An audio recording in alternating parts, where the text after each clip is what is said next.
Gracias, Mirta. Gracias, Fernando.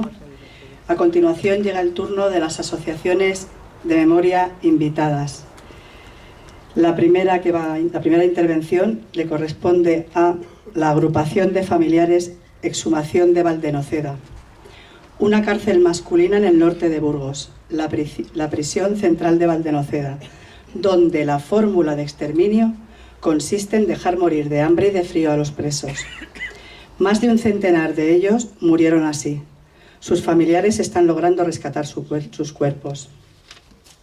Nos habla, en nombre de la asociación, Manuel Sempere, hijo de uno de aquellos presos.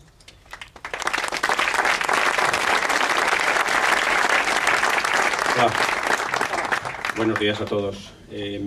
Bueno, lo primero que quiero decir es gracias, por supuesto, a la organización, a FUEN, que se puso en contacto conmigo. Me pidió que en poquito tiempo, porque somos muchos, resumiese lo que era Valdenoceda y lo que hemos hecho en Valdenoceda, y me lo he tenido que escribir porque era incapaz de resumirlo en 5 minutos, así que os ruego que me perdonéis por leer. Bueno, os cuento. Valdenoceda es un pueblecito del norte de Burgos, un lugar de cuento donde el río Ebro, muy caudaloso, discurre muy manso entre los cañones de las montañas de la comarca de Valdivielso. Allí, entre 1938 y 1943, hubo una terrible prisión de castigo.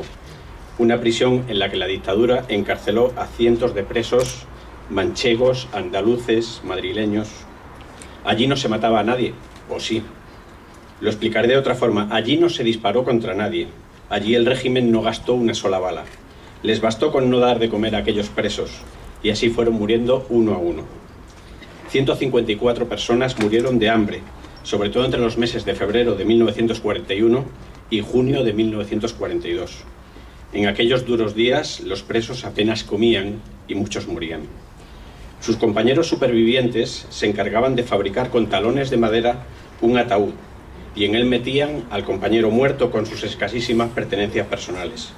Lo llevaban a una parcela que estaba situada junto al cementerio parroquial, y allí le daban un entierro lo más digno posible. Con el cierre de la cárcel y el paso del tiempo, toda huella de los enterramientos se perdió y la parcela se descuidó. En los años 70, el cementerio parroquial se quedó pequeño y la iglesia se hizo con la propiedad de ese solar.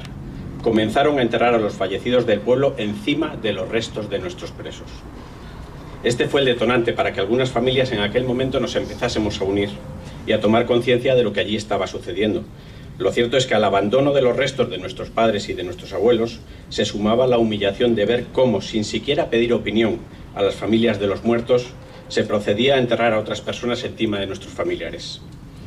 Gracias a Internet conseguimos empezar a organizarnos. Comenzamos siendo 3 familias, hoy ya somos 114 las localizadas y todavía buscamos a 40 familias más. En 2007 pudimos realizar una exhumación parcial en la parte de la parcela que aún no había sido utilizada para los enterramientos nuevos, y conseguimos exhumar 116 cuerpos. En ese momento comenzamos a contrastar el ADN de los descendientes vivos que íbamos encontrando con el ADN de los restos exhumados. Y hemos conseguido desde el año 2010 identificar a 53 y entregar a sus familias a 53 personas. 53 personas con nombre y apellidos, 53 personas de padres alejados a la fuerza de sus familias, de mujeres que veían cómo la condena de sus maridos les dejaba sin sustento, de hijos que sufrieron la separación de sus padres. Historias todas ellas de vidas truncadas por la ambición, la venganza y el odio de unos contra otros. Desde Valdenoceda, como desde tantos y tantos lugares de España, queremos hacer un llamamiento a todos, también a este gobierno, para que hagamos juntos un ejercicio de memoria. Muchos son los que preguntan por qué necesitamos hacer ese ejercicio de memoria. Otros no se molestan siquiera en preguntar. Simplemente dicen que estamos hablando de fosas, que nos pasamos todo el día hablando de fosas. Lo cierto es que miles y miles de familias españolas tienen una herida abierta desde hace más de 70 años. Y es una herida que nadie ha ayudado a cerrar. Y que solo podremos empezar a cerrar cuando consigamos recuperar los restos de nuestros familiares. Estos últimos días hemos vivido con terror la tragedia que antes comentaban del avión de Germanwings. El choque contra la montaña fue de tal magnitud que va a costar semanas recuperar los restos de los viajeros, y alguno de ellos quizá nunca pueda ser recuperado.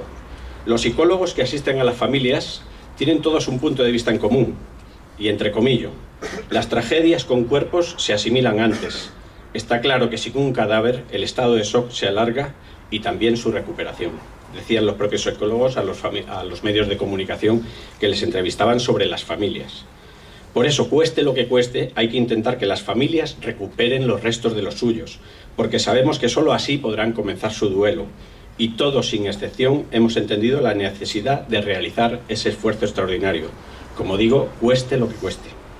Nosotros hemos entendido más que nadie la necesidad de recuperar esos restos para poder comenzar el duelo. Y también apoyamos los esfuerzos extraordinarios que están haciendo los gobiernos de Francia, de Alemania y de España. Sin embargo, en el caso de los represaliados por el franquismo, algo tan elemental se ha convertido en estos años en un asunto de debate político, en el que unos acusan a otros, y cito textualmente, de querer abrir heridas. Y no es así. Se trata precisamente de todo lo contrario. Queremos recuperar los restos de nuestros familiares, porque solo de esa manera podremos empezar a cerrar una herida que lleva decenas de años abierta. A la falta de apoyo institucional se ha unido en España la incomprensión. ¿Es posible que alguien no entienda que queramos enterrar de forma digna a nuestros padres y a nuestros abuelos? Me gustaría lanzar por enésima vez una invitación a este y a todos los gobiernos. Les invito a que hagan un ejercicio de memoria, a que sean conscientes de que miles de familias españolas necesitan cerrar una herida que lleva años abierta. En España es necesario un ejercicio de verdad, de justicia y de reparación, idéntico al que otros países han afrontado y sin rencor. Y solo así podremos empezar a cerrar heridas y a dar entre todos una oportunidad a la reconciliación. Muchas gracias.